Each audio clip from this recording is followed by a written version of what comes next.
आज आप लोगों को समांतर माध्य, गुणोत्तर माध्य और हरात्मक माध्य के बीच एक संबंध बताया जा रहा है। प्रमेय के माध्यम से लिखा गया है, सिद्ध कीजिए कि किन्हीं दो वास्तविक राशियों, कोई दो वास्तविक अगर राशियां दी गई हों तो उनके मध्य के समांतर माध्य, गुणोत्तर माध्य और हरात्मक माध्य गुणोत्तर श्रेणी में होते हैं। अगर कोई दो वास्तविक राशियां दी गई हैं तो अगर हम उनके बीच का एक बार समांतर माध्य निकालें, एक बार गुणोत्तर माध्य निकालें, एक बार हरात्मक माध्य निकालें तो हम देखेंगे कि वो गुणोत्तर माध्य, समांतर माध्य, हरात्मक माध्य ये तीनों क्या होंगे, गुणोत्तर श्रेणी में होंगे। ये तो पहली कंडीशन हुई। दूसरी कंडीशन है और उनके मान अवरोही क्रम में होते हैं। जिस क्रम में है उसी क्रम में, अवरोही मतलब घटते क्रम, अर्थात किन्हीं दो वास्तविक राशियों के मध्य का समांतर माध्य सबसे बड़ा होगा, उससे छोटा गुणोत्तर माध्य होगा और उससे छोटा क्या होगा, हरात्मक माध्य। कहने का मतलब हमें दिखाना है कि ए समांतर माध्य को ए से दिखाते हैं, गुणोत्तर माध्य को जी से, हरात्मक माध्य को एच से। तो देख लेंगे हमें दिखाना क्या है। सबसे पहले तो हमें यह दिखाना है कि समांतर माध्य अर्थात ए, गुणोत्तर माध्य अर्थात जी और हरात्मक माध्य अर्थात एच, ये तीनों किसमें हैं, गुणोत्तर श्रेणी में हैं। पहला कंडीशन हमें ये प्रूव करना है कि ए, जी, एच किसमें है, गुणोत्तर श्रेणी में, ये प्रूव करना है। तो प्रूव करने के लिए हमें करना क्या होगा, हमें ये दिखाना होगा कि जी बराबर अंडर रूट ए एच, या हम कह सकते हैं जी स्क्वायर बराबर ए एच। अगर हम ये प्रूव कर ले जाएं कि गुणोत्तर माध्य का स्क्वायर समांतर माध्य और हरात्मक माध्य के गुणनफल के बराबर होता है तो हम कह सकते हैं कि समांतर माध्य, गुणोत्तर माध्य और हरात्मक माध्य क्या है, गुणोत्तर श्रेणी में है। तो पहला पार्ट तो हमें ये प्रूव करना कि ए, जी, एच गुणोत्तर श्रेणी में है। और दूसरा क्या प्रूव करना है, और उनके मान अवरोही क्रम में होते हैं, अर्थात सबसे बड़ा ए होगा, उसके बाद जी होगा, उसके बाद क्या होगा, एच होगा। यह भी हमें प्रूव करना है।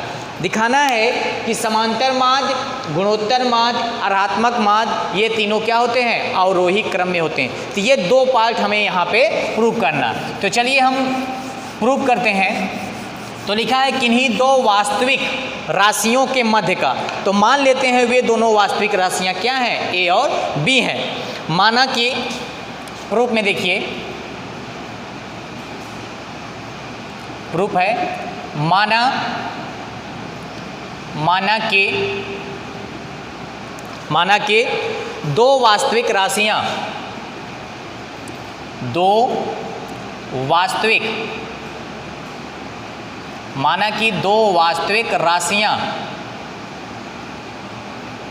माना कि दो वास्तविक राशियां ए और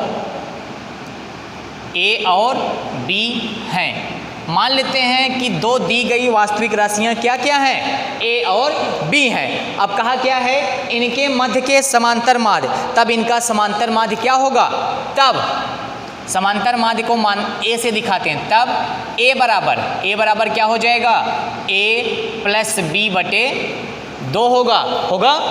जी बराबर होगा अंडर रूट क्या, ए बी, और एच बराबर क्या होगा, एच बराबर 2ab बटे ए प्लस बी। ये कब होगा, जब ए और बी कोई दो वास्तविक राशियां हों, तब उनके मध्य का समांतर माध्य उनके योगफल का आधा, गुणोत्तर माध्य उनके गुणनफल के वर्गमूल के बराबर और हरात्मक माध्य उनके गुणनफल के दुगने के और उन दोनों राशियों के योगफल के अनुपात के बराबर।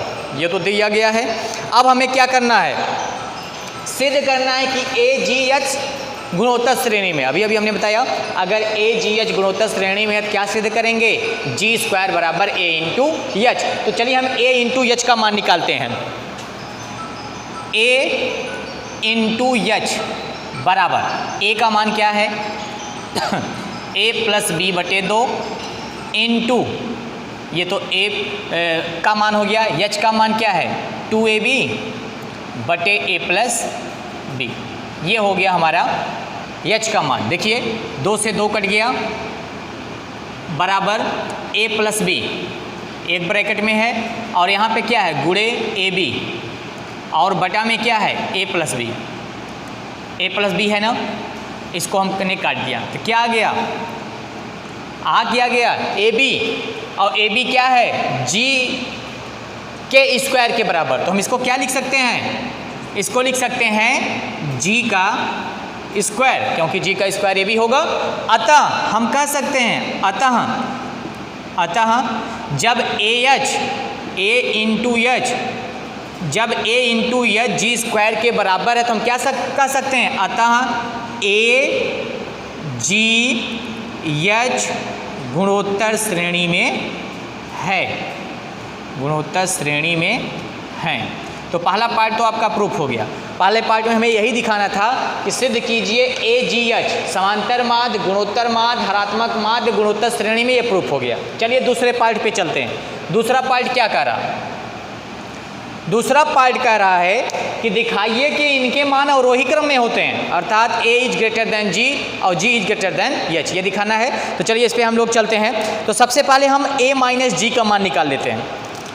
तो a माइनस जी, ध्यान दीजिएगा, a माइनस जी बराबर, तो a का मान कितना है, a प्लस बी बटे 2 माइनस जी का मान है अंडर रूट ए बी।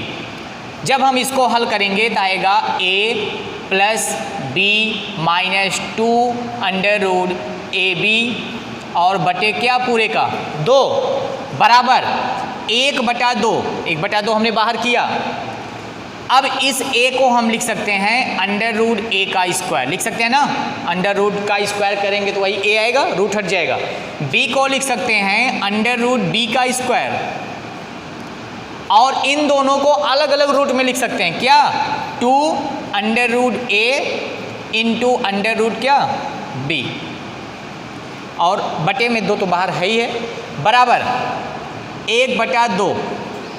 ध्यान दीजिएगा क्या है, a का स्क्वायर प्लस b का स्क्वायर माइनस 2ab, फार्मूला क्या होता है a माइनस b का होल स्क्वायर।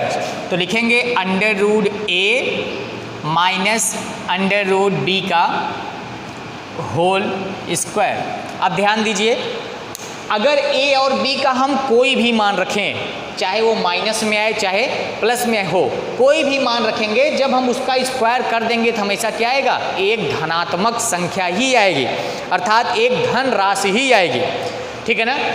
अगर ब्रैकेट के अंदर कुछ भी मान आ जाए, चाहे प्लस में आ जाए चाहे माइनस में आ जाए, जब हम उसका स्क्वायर कर देंगे तो हमेशा हमें क्या मिलेगा, एक धन राशि ही मिलेगी। तो हम इसको क्या लिख सकते हैं, लिख सकते हैं this implies that a minus G बराबर 1, ऐसा लिख सकते हैं, a माइनस जी बराबर लिख देते हैं बराबर एक धन राशि, क्या आएगी, जब हम उसका स्क्वायर कर देंगे तो क्या आएगा, एक धनराशि, या a minus G is greater than क्या होगा 0। जब एक धनराशि आएगा तो धनराशि क्या होता है, 0 से बड़ा होता है, या आप पढ़े होंगे, इसी को हम पक्षांतर कर देंगे तो आ जाएगा a is greater then g। यहाँ से हमें एक संबंध मिल गया कि a का मान क्या है, g से बड़ा है, a का मान g से बड़ा है, अर्थात a और g में तो संबंध मिल गया कि a is greater then g, अर्थात किन्हीं दो राशियों के मध्य का समांतर माध्य उनके गुणोत्तर माध्य से बड़ा होता है। एक तो आ गया, लेकिन अभी हमें g और h में निकालना। तो चलिए दूसरे पर चलते हैं। अभी एक संबंध और है, यहाँ पे ध्यान दीजिएगा। अभी हमने निकाला a माइनस जी का मान, अब हम निकालते हैं g माइनस एच का, ठीक ना। तो देखिए g माइनस एच, सेम वही काम करना, केवल हमें g और h का मान रखना। तो g का मान आप देख रहे हैं कितना है, under root A B, minus h का मान आप देख रहे हैं 2ab, बटे में क्या है a प्लस बी है, ये आप देख रहे हैं। यहाँ पे सब मान रखा गया a का g का h का, तो g माइनस h का मान हमने रख दिया। इसको भी थोड़ा सा हम सरल करते हैं, बराबर अगर हम इसको ऐसे लिख दें ए बी माइनस, इसको लिख दें 2 under root A B into under root A B.